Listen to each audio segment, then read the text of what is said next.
मेरे पड़ोस वाले चाचा ने कहा किशोर कुमार के साथ इंदिरा जी का झगड़ा हो गया है, बिना का गीतमाला में किशोर कुमार का आवाज नहीं आना चाहिए। क्या हुआ था आपातकाल में?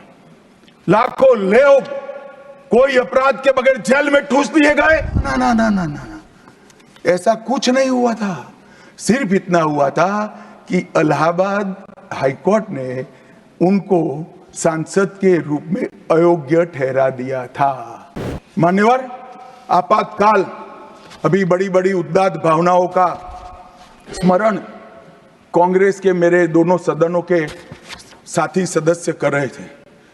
यंग सदस्य करे तो मैं समझता हूं, शायद इन्होंने इतिहास न पढ़ा हो, मगर जो लोग आपातकाल के वक्त थे वो भी करते थे। किसी की भी स्मृति इतनी अल्पकालीन कैसे हो सकती है? मान्यवर, क्या हुआ था आपातकाल में? लाखों लोग कोई अपराध के बगैर जेल में ठूस दिए गए।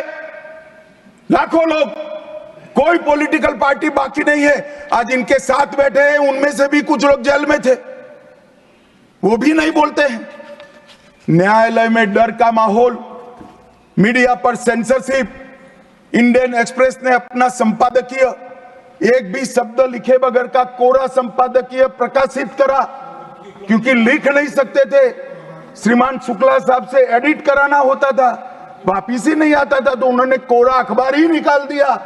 इस तरह से विरोध किया और तय हो गया मान्यवर, एक व्यक्ति कहेगी वो ही कानून होगा। और क्यों किया? देश पर आक्रमण हुआ था क्या?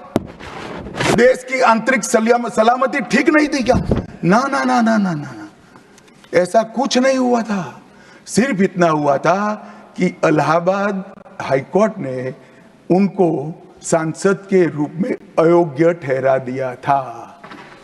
अपनी कुर्सी जाने वाले, चुनाव नहीं कराना था।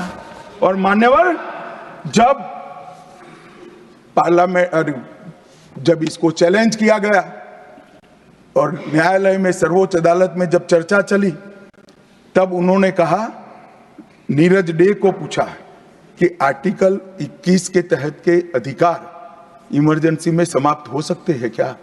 तो उन्होंने कहा यस सर।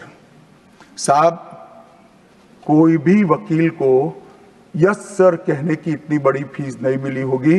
नीरज डे 11 साल तक अटॉर्नी जनरल रहे, एक यस सर कहने का। मान्यवर, डीओ ड्राफ्ट जो होता है वो कैबिनेट में, कैबिनेट मंत्रालय से आता है।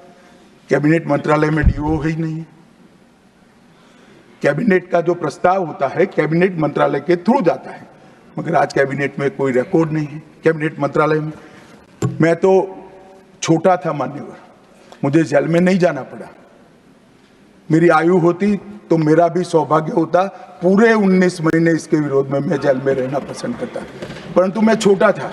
मुझे इमरजेंसी की मालूमात कैसे पड़ी? मैं बीना का गीतमाला सुनता था, बीना का गीतमाला अचानक बंद हो गई, तो मैंने घर में झगड़ा किया कि बीना का क्यों गीतमाला क्यों नहीं आती। मेरे पड़ोस वाले चाचा ने कहा किशोर कुमार के साथ इंदिरा जी का झगड़ा हो गया है, बिना का गीतमाला में किशोर कुमार का आवाज नहीं आना चाहिए।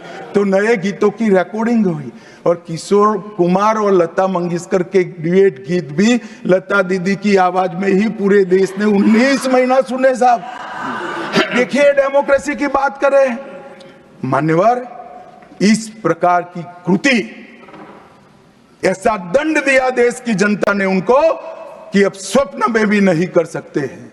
ऐसी कृति कोई न करे, इसलिए ये बहस जरूरी है। और मान्यवर, हम तो संविधान का सम्मान करते हैं। नरेंद्र मोदी जी ने संविधान दिन मनाने की बात रखी, तो एक वरिष्ठ कांग्रेसी नेता ने कहा क्या जरूरत है संविधान दिन की, 26 जनवरी तो है।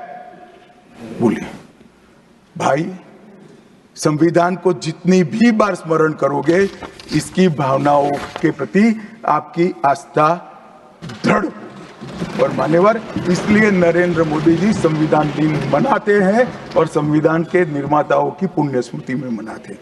मान्यवर, उस वक्त आज ही मुझे किसी शायर ने दुष्यंत कुमार की पंक्ति भेजी है इमरजेंसी के लिए। मैं ज्यादा भाषण इमरजेंसी पर करना नहीं चाहता, परंतु मैं जरूर कहना चाहूंगा।